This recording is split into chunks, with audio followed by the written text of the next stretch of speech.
నల్గొండ జిల్లా Miryalaguda sub collector కార్యాలయంలో MLA Battula Lakshmareddy, sub collector Narayana Amit ఆధ్వర్యంలో ప్రత్యేక ప్రజావాణి కార్యక్రమానికి శ్రీకారం చుట్టారు.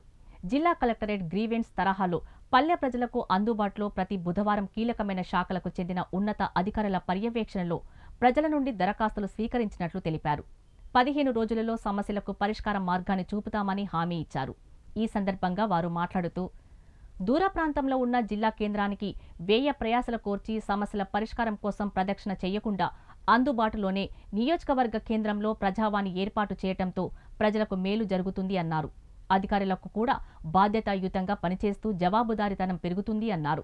నియోజకవర్గ ప్రజలు మేలు కోసం చేపడుతున్న వినూత్న కార్యక్రమాన్ని పార్టీలకు అతీతంగా ప్రజలు సద్వినియోగం చేసుకోవాలని కోరారు. ఈ 4-5 మండలాల్లో ఎవరైతే ఉన్నత అధికారులు ఉన్నారో వాళ్ళంతా కూడా ఈరోజు మనం పబ్లిక్ గ్రీవెన్సెస్ అడ్రస్ చేయడానికి కలవడం జరిగింది. సో మన గవర్నమెంట్ ఎమ్మెల్యే గారు సెషన్ రేపు ఎవ్రీ వెడ్నెస్డే అందరూ కూడా ఇక్కడ ఒక 1 అవర్ మనం కేటాయించి పబ్లిక్ గ్రీవెన్సెస్ అయితే ఉన్నాయో అవన్నీ కూడా మంచిగా అడ్రస్ చేయడం జరుగుతుంది.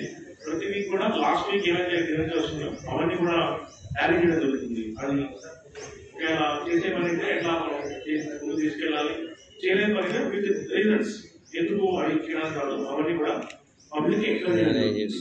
సో మనం ఇంకా పబ్లిక్ గ్రీవెన్స్ చేయడానికి ఇంకా రెస్పాన్సివ్గా ఉండాలి. పబ్లిక్ ఇచ్చే వేరియస్ ఫీడ్బ్యాక్ కానీ అవన్నీ కూడా తెలుసుకునే మంచి అవకాశం ఉంది. సో నేను గవర్నమెంట్ ఎమ్మెల్యే గారిని కూడా ధన్యవాదాలు చేస్తున్నాను. ఈ కూడా ప్రతి బుధవారం ఉదయం 9:30 నుంచి 11:30 దాకా రోజు అంటే వారానికి ఒక రోజు 2 గంటల చొప్పున ఏదైతే మిర్యాలగూడ నియోజకవర్గంలోని ఎంఆర్ఓసీస్ కానీ, రెవెన్యూ కానీ, ఎలక్ట్రికల్ కానీ, ఇరిగేషన్ కానీ, ఇప్పుడు జరుగుతున్న సీజన్ అగ్రికల్చర్ డిపార్ట్మెంట్ కానీ, మున్సిపాలిటీలో ఉన్న సమస్యల పైన మెయిన్గా ఉన్నత అధికారులు ఇక్కడ ఉండి ఈ ప్రోగ్రామ్ ని చేయాలనే ఉద్దేశంతోనే, ఒక సంకల్పంతోనే చేయాలనే ఉద్దేశంతోనే ఉన్నాం. దీనికి మీరు అందరూ పూర్తిగా సహకరించండి, తొందరపడిన అవసరం లేదు.